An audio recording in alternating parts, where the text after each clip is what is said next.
Orion just turned 1 year old a couple of days ago. For those that don't know, I was not the most impressed person after riding this coaster, so I figured I'd make a video on what Orion could have been like. Let's get into it.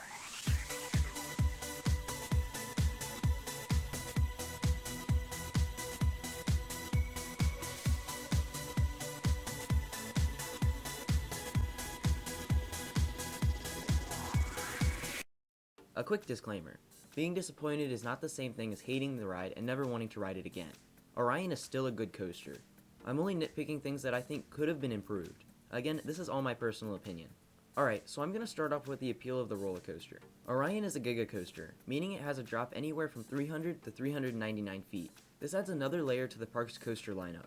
The coaster type is not one that I think Kings Island specifically needed at the moment, but it's filling a gap nonetheless. Instead, I think Kings Island should have went with a multi-launch or some other coaster like that. Orion is a coaster that stretches out across the back of the park. It's very smart in terms of future expansion. It allows paths to be built underneath. We'll see if the park ever reaches that stage though, or if they keep removing and replacing attractions. The track is a nice blue color and has light gray supports. The theming to the coaster is outstanding as well. It starts before you even reach the area and continues all the way through the queue.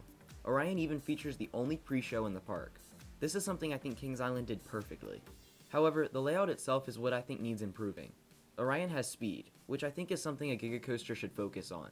The layout is not horrible either, I just think it's a little lacking. For example, and this is just a broad statement of the layout, Leviathan at Canada's Wonderland is statistically better in every way, height, speed, and length.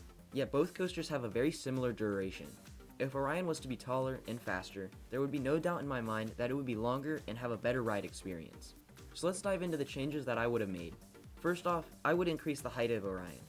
It currently stands at 287 feet.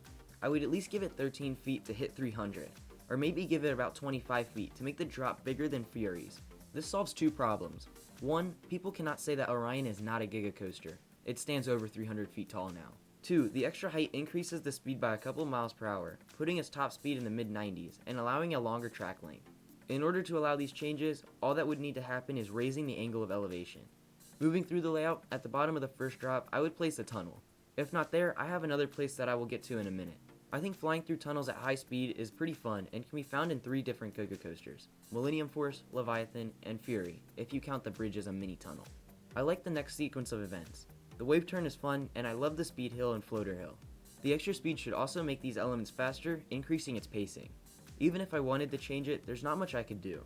The racer sits to the right, and the beast also blocks any changes near the turnaround. Due to the extra speed, I would probably increase the size of the helix so that the forces are not too insane.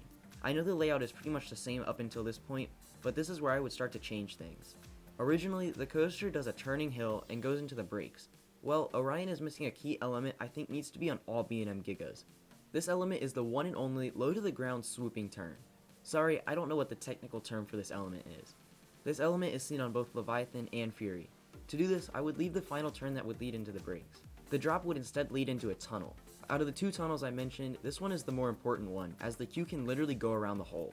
This would create some great interaction between the guests and the roller coaster. There would be a slight turn to the right in the tunnel. As it starts to rise out of the tunnel, the track would bank and turn to the left. This is where the low to the ground turn would occur, swooping towards the Flight of Fear building. And the exit to the tunnel does not have to interact with the queue as much as the entrance does, but there would still be a great view of it. So with these changes, the overall ending has changed as well. After the left turn, the track would traverse a mirror image of the off-axis airtime hill that leads into the tunnel. However, instead of diving into another tunnel, it would enter a right-hand upward helix leading into the obnoxiously tall brake run. This section would be placed behind the Flight of Fear building, as I said. If needed, it could run behind the Adventure Express as well. The extra speed from the height of the coaster would allow the pacing of this section to be amazing. It would also give the coaster a couple more 100 feet of track that would serve as the low to the ground feel Orion lacks. In addition, the tunnel and interaction with the queue is a huge plus. Another minor thing about this coaster. I mentioned in my review that there was a little rattle when I rode Orion. Well, this is still there, and I have no idea what it's from. If it were to be redesigned, I would make sure that this is not the case. Usually this becomes a problem with older rides, but not brand new ones. Again though, this is just a small nitpick that may not even be solvable.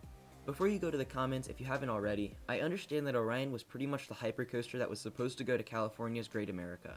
To be honest, I think that park needed it much more than Kings Island.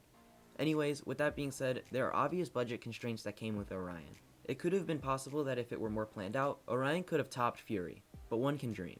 In the long run though, Orion came out just the way Kings Island needed it to. The general public loves the thing, and as I mentioned earlier, it gave them much more space to make expansions down the road. So yeah, happy birthday to Orion. Even though I would have changed some things, I still love you for what you are. Thanks for watching this video on how Orion could have been improved. If you guys liked the video, make sure to drop a like. And if you really enjoyed this type of video, let me know and I can look at making this video for other coasters out there that may be found as disappointing or lacking something. As always, let me know what you think of my changes in the comments below, and subscribe if you're new. Thanks for watching, and I'll see you next time.